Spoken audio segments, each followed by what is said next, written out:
Felice, bonjour. Tu récupères 2 jours de suspension cette semaine qui font sauter les 2 jeunes de la sélection, mais ça te permet aussi peut-être d'avoir encore plus de cartes de titulaires potentiels, puisque tu avais dit la semaine dernière avant le match, après le match à Westerlo, que des joueurs comme Joris par exemple ou Jonas étaient encore un peu trop courts pour postuler à une place de titulaire. Mais cette semaine, il y en a forcément beaucoup plus qui peuvent l'être.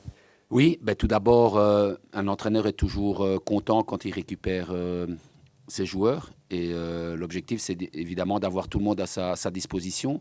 Donc ça ne pose pas de problème. Après, effectivement, les 2 jeunes ne sont pas dans cette sélection d'aujourd'hui, mais il y en a 2 qui viendront demain avec nous.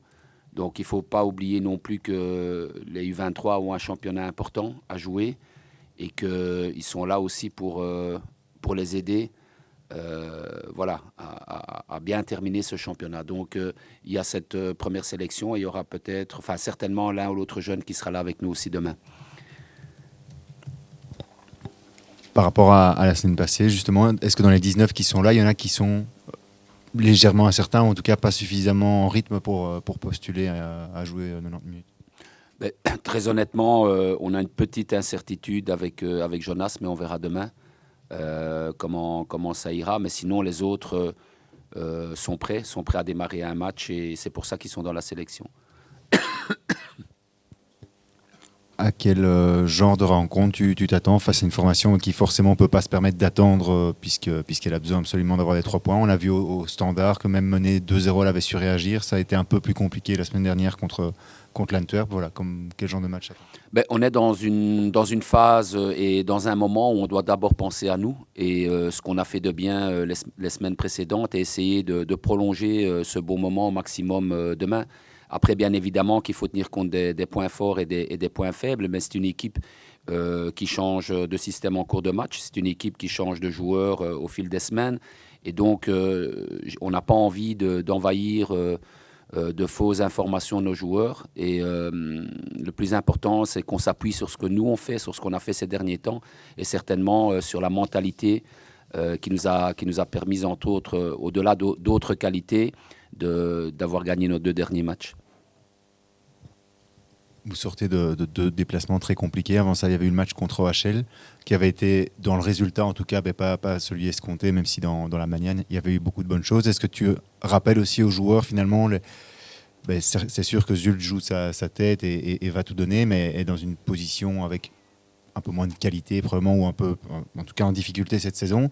Est-ce que tu rappelles ce match d'OHL comme voilà, ce souvenir qu'il y a danger, évidemment?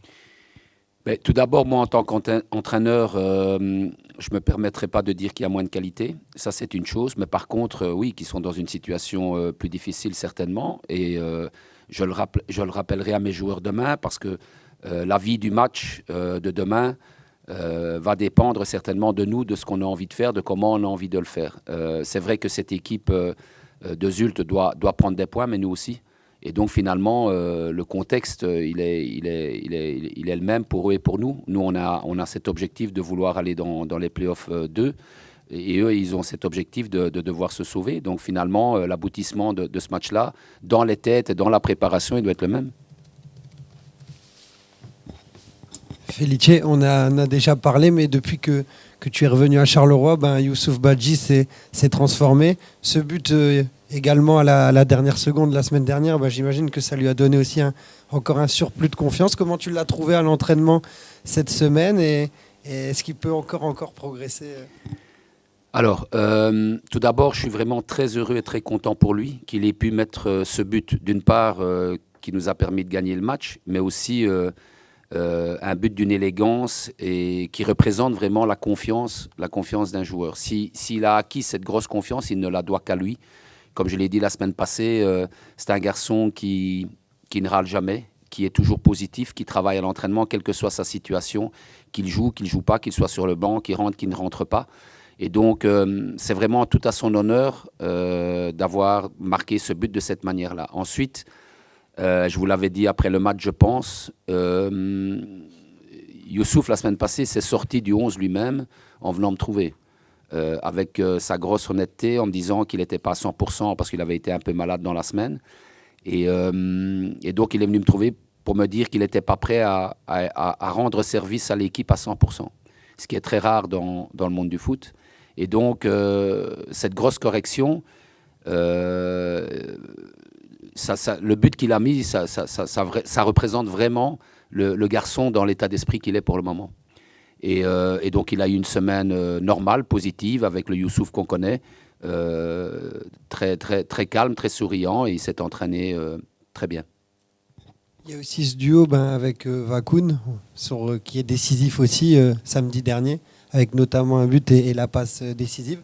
Est-ce que ce duo est encore perfectible et est-ce qu'il pourra atteindre vraiment l'apogée lors d'éventuels Play-off 2 à venir? Je pense que n'importe quel joueur, n'importe quel duo est toujours perfectible, n'importe quel entraîneur au monde est toujours perfectible. L'important, c'est de trouver les bonnes complémentarités, c'est de faire les bons choix. Il ne faut pas oublier non plus, parce qu'on ne parle que de Bayo et de Youssouf, Dan a été repositionné dans un rôle aussi plus haut comme deuxième attaquant, et c'était la première fois depuis que moi je suis là en tout cas, pour démarrer un match. Il l'a très bien fait. Donc moi j'ai pas envie de parler de duo, j'ai envie de parler de trio. D'ailleurs je les ai vus tous les trois cette semaine-ci en les félicitant, en leur disant qu'ils avaient fait vraiment un bon match, ils avaient marqué tous les trois et que c'était très positif pour l'équipe. Finalement, devant la CBRS, par rapport à Malines, est-ce que tu es content de se dire que c'est la fin dans un sens ou dans l'autre, finalement, de se dire que, est-ce que ça pollue parfois un petit peu l'atmosphère, ou est-ce que tu arrives à faire en sorte d'en faire abstraction, finalement, de se dire qu'il y aura peut-être ces 3 points supplémentaires? Non, il n'y a plus rien qui me pollue. Et moi, je n'ai pas à penser à ça. Je pense qu'il y a des personnes qui sont assez intelligente et bien placée pour y penser. Moi, tout ce qui m'intéresse, c'est le match de demain, le match qui arrive, et donc ça sera le match de Zulte. Pour le reste, moi je m'appuie sur l'objectivité et sur le match qui arrive.